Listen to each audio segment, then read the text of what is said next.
उसने खुद के लिए कुछ नहीं मांगा। होटल में वेटर बनकर काम किया, सिर्फ इसलिए कि उसकी पत्नी अफसर बन सके। सपना पूरा हुआ, लेकिन उसी होटल में ड्यूटी के दौरान उसने अपनी अफसर पत्नी को किसी और अधिकारी के गले लगे देखा। वो पल उसके लिए सब कुछ तोड़ गया, और वहीं से एक वेटर की सबसे बड़ी लड़ाई शुरू हुई। इस कहानी की पूरी सच्चाई जानने के लिए वीडियो को अंत तक जरूर देखिए। शहर बहुत बड़ा नहीं था, लेकिन सपनों से भरा हुआ था। सुबह होते ही सड़कों पर गाड़ियों का शोर, चाय की दुकानों से उठती भाप और दफ्तरों की तरफ भागती भीड़, सब कुछ रोज जैसा ही था। इसी शहर की एक गली में एक साधारण से किराए के कमरे में सूरज की जिंदगी चल रही थी। सूरज उन लड़कों में से था जो ज्यादा बोलते नहीं, लेकिन जिम्मेदारियां पूरी ईमानदारी से निभाते हैं।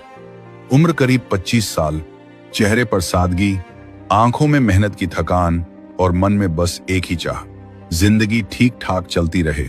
वो शहर के एक अच्छे रेस्टोरेंट में वेटर था। सुबह की शिफ्ट से लेकर रात की आखिरी प्लेट तक वो हर ग्राहक से मुस्कुराकर बात करता, जो मिलता उसी में संतोष कर लेता। इसी शहर में प्रिया रहती थी। प्रिया पढ़ाई में तेज थी, सोच बड़ी थी, सपने ऊंचे थे। वह चाहती थी कि उसकी पहचान सिर्फ किसी की पत्नी बनकर ना रहे, बल्कि अपने नाम से हो। सूरज और प्रिया की मुलाकात किसी फिल्मी अंदाज में नहीं हुई थी। ना कोई बारिश, ना कोई गाना, बस परिवारों ने देखा लड़का ठीक है, लड़की समझदार है, और शादी तय हो गई। शादी के बाद दोनों एक छोटे से कमरे में रहने लगे। कम साधन थे, लेकिन उम्मीदें बहुत थी। सूरज दिन में रेस्टोरेंट जाता, प्रिया घर पर किताबों में डूबी रहती। शाम को जब सूरज लौटता तो दोनों चाय के साथ भविष्य की बातें करते। मैं अफसर बनना चाहती हूं, प्रिया कहती। सूरज मुस्कुरा देता, बनोगी, जरूर बनोगी। शुरुआत में दोनों ने साथ पढ़ाई करने की कोशिश की। सूरज काम के बाद किताबें खोलता, प्रिया दिन रात मेहनत करती। लेकिन शहर सस्ता नहीं था। कोचिंग की फीस, किराया, राशन, किताबें, हर महीने खर्च बढ़ता जा रहा था। एक रात जब सूरज हिसाब देख रहा था तो उसके चेहरे पर चिंता साफ दिख रही थी। प्रिया ने पूछा, क्या हुआ? सूरज ने धीरे से कहा, अगर ऐसे ही चला तो हम दोनों आगे नहीं बढ़ पाएंगे। कमरे में खामोशी छा गई। प्रिया समझ गई थी कि बात क्या है। कई रातें बिना ठीक से सोए निकल गई। फिर एक सुबह सूरज ने फैसला कर लिया। उसने कहा, प्रिया, हम दोनों में से किसी एक को रुकना पड़ेगा, और वो मैं रहूंगा। प्रिया चौंक गई। नहीं सूरज, हम कोई रास्ता निकाल लेंगे। लेकिन सूरज का मन साफ था। तुम्हारे सपने बड़े हैं, मेरे नहीं। मैं काम कर लूंगा, तुम पढ़ो। उस दिन सूरज ने अपनी पढ़ाई बंद नहीं की थी। उसने अपने हिस्से का सपना किसी और को दे दिया था, और यहीं से एक त्याग की नींव पड़ी, जिसका अंजाम अभी किसी ने सोचा भी नहीं था। सूरज का फैसला अब जिंदगी में उतर चुका था। दिन रात की मेहनत रंग दिखाने लगी थी। प्रिया की पढ़ाई पूरी हुई। कुछ ही समय में उसका चयन हो गया, पहली पोस्टिंग एसडीएम के रूप में। उस दिन सूरज ने रेस्टोरेंट से छुट्टी ली थी। प्रिया जब ऑफिस जाने के लिए तैयार हुई तो सूरज उसे दरवाजे तक छोड़ने गया। उसकी आंखों में गर्व था, प्रिया के चेहरे पर आत्मविश्वास। शहर में लोग पहचानने लगे थे, एसडीएम साहिबा के पति हैं। धीरे धीरे हालात सुधरने लगे। पुराना कमरा बदला, थोड़ा बड़ा घर लिया गया। जरूरतें अब बोझ नहीं रही। प्रिया रोज ऑफिस जाती, सूरज होटल में काम करता। शाम को दोनों साथ बैठकर खाना खाते, कभी हंसते, कभी भविष्य की बातें करते। सूरज को लगने लगा था उसका त्याग सफल हो गया। कुछ महीनों तक सब ठीक चला। फिर उसी ब्लॉक में एक नया अधिकारी ट्रांसफर होकर आया। नाम था विक्रम। दिखने में स्मार्ट, बात करने में प्रभावशाली। ऑफिस की मीटिंग्स में प्रिया और विक्रम की मुलाकातें बढ़ने लगी। शुरुआत में सूरज ने कुछ महसूस नहीं किया, उसे भरोसा था। लेकिन धीरे धीरे प्रिया के व्यवहार में बदलाव आने लगा। अब वह ऑफिस की बातें ज्यादा करने लगी, कभी किसी मीटिंग का जिक्र, कभी उसी अधिकारी का नाम। सूरज सुनता रहा। एक दिन प्रिया ने कहा, आज ऑफिस के काम से बाहर खाना है। सूरज ने सिर हिला दिया। उसे क्या पता था कि वही दिन सब कुछ बदल देगा। उस शाम होटल में भीड़ ज्यादा थी। सूरज ड्यूटी पर था। मैनेजर ने कहा, वीआईपी टेबल संभालना। सूरज ट्रे लेकर हॉल में बढ़ा, और वहीं उसकी नजर ठहर गई। टेबल पर प्रिया बैठी थी, उसके सामने विक्रम था। दोनों के बीच दूरी कम थी, बातों में अपनापन था। प्रिया हंस रही थी खुलकर। सूरज के हाथ थरथरा गए। प्रिया ने उसे बातें चढ़ गई हैं देख लिया एक पल के लिए, लेकिन उस पल में न घबराहट थी, न चौंकना, जैसे यह सब छुपाने की जरूरत ही नहीं रही हो। सूरज चुपचाप पीछे हट गया। किचन के कोने में खड़ा होकर वो देर तक सांस संभालता रहा। उसने किसी से कुछ नहीं कहा। उस दिन सूरज को पहली बार समझ आया, सिर्फ हालात ठीक होना रिश्ते के ठीक होने की गारंटी नहीं होते। और यहीं से एक नई लड़ाई शुरू होने वाली थी। होटल वाला वह दृश्य सूरज के दिमाग में बार बार लौट आता था। प्रिया की हंसी, उस आदमी की मौजूदगी और अपनी ही आंखों से देखी गई सच्चाई। उस दिन के बाद प्रिया अचानक बदल गई। अब वो घर कमाने लगी। बात करने का लहजा ठंडा हो गया। पहले जहां वो सूरज से सलाह लेती थी, अब वहां आदेश होते थे, मेरे ऑफिस के काम में दखल मत दो, तुम्हें समझ नहीं आएगा। सूरज चुप रहता। वह जानता था अगर वह बोलेगा तो बात बिगड़ जाएगी। धीरे धीरे प्रिया ने उसे छोटा दिखाना शुरू कर दिया। कभी उसके कपड़ों पर ताना, अब भी होटल वाले जैसे ही रहते हो। कभी उसकी हैसियत पर, आज जो कुछ है मेरे दम पर है। सूरज हर बात निगल जाता। वह वही आदमी था जिसने अपने सपने छोड़े थे, अब अपनी आवाज भी छोड़ रहा था। प्रिया अब खुलकर देर रात आने लगी। कभी फोन नहीं उठाती, कभी कहती मत पूछो, थक जाती हूं। एक दिन सूरज ने हिम्मत करके पूछा, क्या हम पहले जैसे नहीं रह सकते? प्रिया ने बिना देखे कहा, वक्त बदल गया है सूरज, लोग बदल जाते हैं। उस रात सूरज देर तक बैठा रहा। अगले दिनों में मानसिक यातना बढ़ती चली गई। प्रिया उसे सबके सामने नीचा दिखाने लगी। मेहमानों के सामने ताना, ऑफिस वालों के सामने अनदेखी। वो जानबूझकर कहती, यह बस होटल में काम करते हैं। सूरज भीतर से टूटता गया। उसने खुद को बदल लिया। अब वह कम बोलता, सीधे नजर नहीं मिलाता। हंसी जैसे चेहरे से गायब हो गई। वो पहले जैसा सूरज नहीं रहा। एक दिन प्रिया ने साफ शब्दों में कहा, मैं इस रिश्ते में बंधी नहीं रह सकती। सूरज ने पूछा, क्यों? प्रिया ने जवाब दिया, तुम मेरी बराबरी नहीं कर सकते। बस यही आखिरी वाक्य था। कुछ ही दिनों में प्रिया ने घर छोड़ दिया। कोई बड़ा झगड़ा नहीं हुआ, कोई ड्रामा नहीं, बस एक मजबूर पति खामोशी से अकेला रह गया।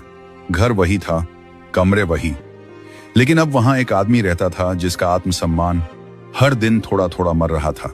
सूरज ने खुद को काम में डुबो दिया। अब वो सिर्फ जिंदा रहने के लिए जी रहा था।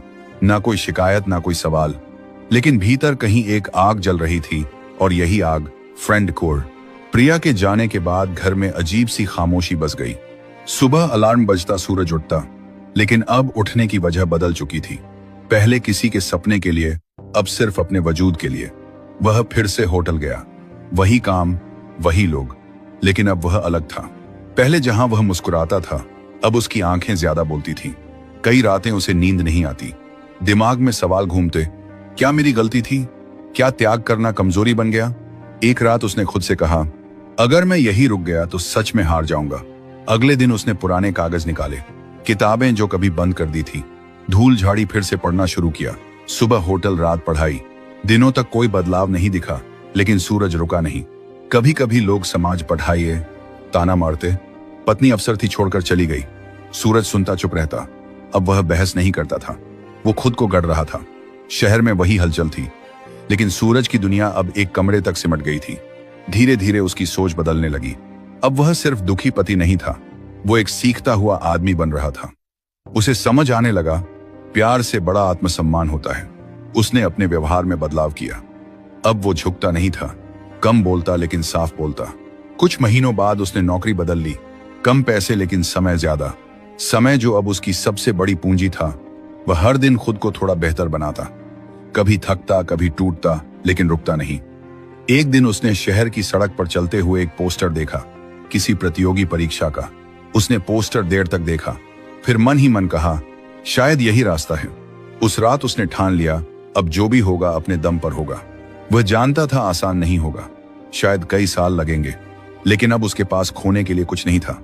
और जब इंसान के पास खोने को कुछ नहीं रहता, तो वह डरना छोड़ देता है। सूरज ने डर छोड़ दिया था। अब वह धीरे धीरे खुद को वापस पा रहा था, और कहीं दूर एक दिन उसका सामना फिर से उसी दुनिया से होना था जिसने उसे तोड़ा था। समय किसी के लिए नहीं रुकता, लेकिन कुछ लोगों को वो चुपचाप गढ़ता रहता है। सूरज के लिए वक्त आसान नहीं था। पूरे 10 साल तक सुबह काम, रात पढ़ाई, बिना किसी शोर के। कई बार लगा सब बेकार है, कई बार लगा वो देर कर चुका है, लेकिन उसने रुकना नहीं सीखा। और एक दिन वही हुआ जिसकी उसने किसी से चर्चा तक नहीं की थी। सूरज का चयन हो गया, पुलिस सेवा। कोई जश्न नहीं मनाया गया, कोई फोन नहीं किया गया। उसने बस आईने में खुद को देखा, वही आदमी, लेकिन अब नजरें झुकी हुई नहीं थी। समय बीतता गया, ईमानदारी से काम, बिना दबाव, बिना सिफारिश। धीरे धीरे उसकी पहचान बनने लगी। और फिर एक दिन वो आदेश आया, एसपी के रूप में उसी जिले में तैनाती, उसी शहर में जहां उसने सब कुछ खोया था। पहले दिन ऑफिस पहुंचा, फाइलें, अधिकार, सलामी। लेकिन सूरज के चेहरे पर कोई घमंड नहीं था। कुछ ही हफ्तों में उसे कई पुरानी फाइलें सौंपी गई। उनमें से एक फाइल ने उसका ध्यान खींचा। जमीन घोटाले की जांच, फर्जी आदेश, दबाव में पास की गई फाइलें। नाम सामने आया विक्रम और साथ में कुछ दस्तावेजों पर प्रिया के हस्ताक्षर। सूरज ने फाइल बंद की, गहरी सांस ली। यह बदला नहीं था, यह कानून था। उसने जांच शुरू करवाई, सबूत इकट्ठा हुए, रिकॉर्ड खंगाले गए। कोई निजी मुलाकात नहीं, कोई आरोप नहीं, सिर्फ नियम। एक दिन दोनों को नोटिस भेजा गया। ऑफिस में प्रिया सूरज के सामने खड़ी थी। वर्दी में उसकी आंखों में पहली बार घबराहट थी। विक्रम की आवाज कांप रही थी। सूरज ने उन्हें देखा, लेकिन कुछ नहीं कहा, सिर्फ फाइल की तरफ इशारा किया। कानूनी प्रक्रिया पूरी हुई। विक्रम निलंबित हुआ, प्रिया पर कार्रवाई हुई। कोई अपमान नहीं, कोई बदला लेने वाला वाक्य नहीं, बस न्याय। कार्रवाई के बाद प्रिया ने बाहर निकलते हुए कहा, अगर उस दिन तुमने खुद को ना बदला होता। सूरज ने पहली बार शांत आवाज में जवाब दिया, मैं तुम्हारे लिए नहीं बदला, मैं अपने लिए खड़ा हुआ। प्रिया चुप रह गई। सूरज अपनी कुर्सी पर बैठा, खिड़की से बाहर देखा। शहर वही था, सड़कें वही, लेकिन अब वो आदमी बदल चुका था, जिसे कभी मजबूरी ने चुप कराया था। आज उसी मजबूरी से उसकी पाचार बॉन्सा में देखते हूं ताकत बनी थी, और यही उसकी असली जीत थी। जांच आगे बढ़ चुकी थी। जो नाम पहले फाइलों में दबे थे, अब खुलकर सामने आ रहे थे। सबूत एक के बाद एक जुड़ते गए। प्रिया को पूरा भरोसा था, सूरज उसे बचा लेगा। वह जानती थी कि सूरज अब एसपी है। उसका एक इशारा बहुत कुछ बदल सकता था। जांच के दौरान प्रिया ने कई बार पुराने रिश्ते का सहारा लेने की कोशिश की, कभी संदेश, कभी मुलाकात की गुजारिश, लेकिन सूरज हर बार सिर्फ फाइल देखता रहा। न कोई मुलाकात, न कोई निजी बात। जांच पूरी हुई, रिपोर्ट साफ थी, प्रिया दोषी पाई गई। सरकारी आदेश निकला, निलंबन और साथ ही 3 महीने की न्यायिक हिरासत। जिस दिन प्रिया को हिरासत में लिया गया, पूरे शहर में सनसनी फैल गई। लोग वही थे जो कभी तारीफ करते नहीं थकते थे, अब वही कहते अफसर होकर भी बेईमानी। इज्जत जो सालों में बनी थी, कुछ घंटों में डूब गई। प्रिया को अब भी उम्मीद थी, सूरज कुछ करेगा, लेकिन सूरज ने कुछ नहीं किया। जेल की 4 दीवारी में प्रिया पहली बार अकेली पड़ी थी।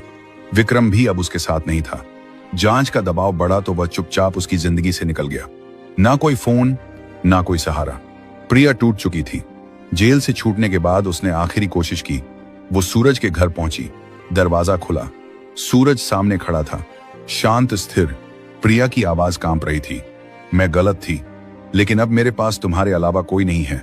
सूरज ने उसे देखा बहुत देर तक, फिर बोला, धीरे लेकिन बेहद साफ, जब तुमने मुझे छोड़ा था तब भी मैं अकेला था।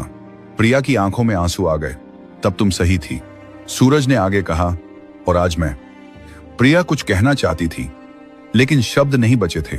सूरज ने आखिरी बात कही, गलत के साथ खड़े होना मेरी वर्दी नहीं, मेरी जिंदगी के भी खिलाफ है। दरवाजा बंद हो गया। प्रिया वही खड़ी रह गई।